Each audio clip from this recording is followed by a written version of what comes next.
उस खराब स्थिति के आने का, उस मनुष्य दिन के आने का वेट मत करो।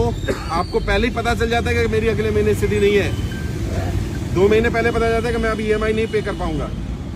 अब आप इंतजार करते रहते हो कि 3 EMI बाउंस हो जाए।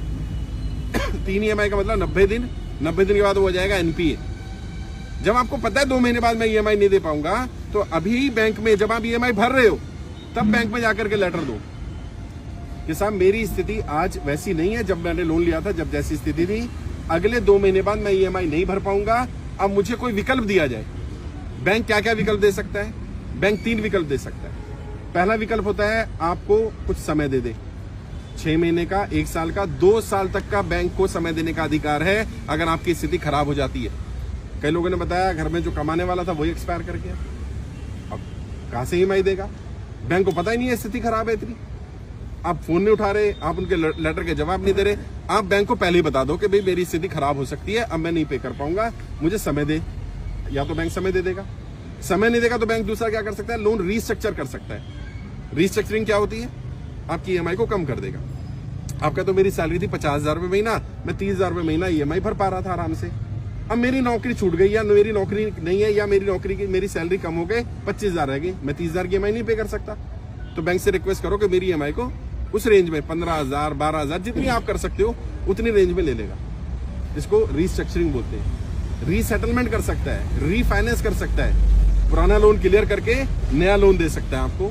आपकी EMI अब नई वाली जो बनेगी वो कम बन सकती है। एक लीन पीरियड होता है। लीन पीरियड मतलब जिसमें आपको EMI या इंटरेस्ट पे नहीं करना, ऐसा भी लीन पीरियड लिया जा सकता है 6 महीने से लेकर के 2 साल तक का। बैंक से जाकर के बात करो कि मेरी स्थिति खराब है, और जेन्युइन जो स्थिति है वो बताना। और बैंक से कुछ भी कम्युनिकेशन करो, बार बार बोल रहा हूं, बैंक से रिटर्न कम्युनिकेशन करो। बैंक क्या करता है आपको? जब भी कोई कम्युनिकेशन करता है नोटिस भेजता है। क्यों भेजता है? बैंक पागल है क्या? बैंक इसलिए भेजता है कि जब आप इन नोटिस का जवाब नहीं दोगे आप डिफॉल्टर हो जाओगे। उसके पास 5 नोटिस होंगे, वो कोर्ट में जाएगा, देखो जी हमने तो इतनी बार इनको बताया था। अच्छा तुम्हारे पास 10 होंगे तो जज तुम्हारी बात मानेगा कि देखो जी मैंने बैंक को बताया था मेरा व्यापार बंद हो गया है, मैंने बैंक को बताया था मेरी EMI नहीं दे पाऊंगा, मैंने बैंक को बताया था मेरा लोन रीस्ट्रक्चर कर दो, मैंने बैंक को बताया था मेरी EMI कम कर दो, मैंने बैंक को बताया था मेरे घर में कोई बीमार हो गया है, मैंने बैंक को बताया था कि मेरी स्थिति खराब हो रही है। बैंक को कोई सपना नहीं आएगा कि आपकी स्थिति आज खराब है, बताना पड़ेगा। अगर बताओगे तो बैंक आपकी बात सुनेगा। अभी गाड़ी में भी हम आ रहे थे तो एक व्यक्ति को बताया गया, उसने जाके बैंक में बात की, EMI जा रही है उसकी। उसने कहा जी मैं अगले महीने से पे नहीं कर पाऊंगा, मुझे कम से कम 2 साल का समय दे दो। बैंक ने कहा 2 साल का समय नहीं मिलेगा आपको, मैक्सिमम मैं 6 महीने का समय दे सकता हूँ। और वो कह रहा सर क्या करना है? मैंने 6 महीने मिल गए ना, पहले 6 महीने का ले ले। 6 महीने में जब 5 महीने हो जाए फिर जाकर के एप्लीकेशन लगाओ कि मेरी स्थिति अभी भी ठीक नहीं हुई। अगर नहीं हुई है, अगर ठीक हो जाए, ऊपर वाला करे, कोई काम चल जाए, कुछ हो जाए तो भरना शुरू कर दो।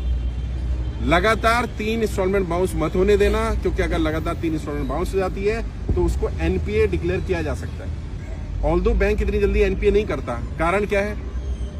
सारे बैंक शेयर मार्केट में लिस्टेड है, और अगर किसी बैंक का NPA 18-20% से ज्यादा दिखने लगेगा तो उसके शेयर की वैल्यू कम हो जाएगी। तो इसलिए जल्दी से बैंक भी NPA डिक्लेयर नहीं करता। लेकिन लगातार 3 इंस्टॉलमेंट 90 दिन तक अगर आपके अकाउंट में कोई ट्रांजेक्शन नहीं होती है तो ये माना जाएगा कि आप डिफॉल्टर हैं। तो इसका इलाज क्या है? मान लो आपकी EMI है 20,000 रुपये महीने की, आप क्या करो 5,000 रुपये डाल दो।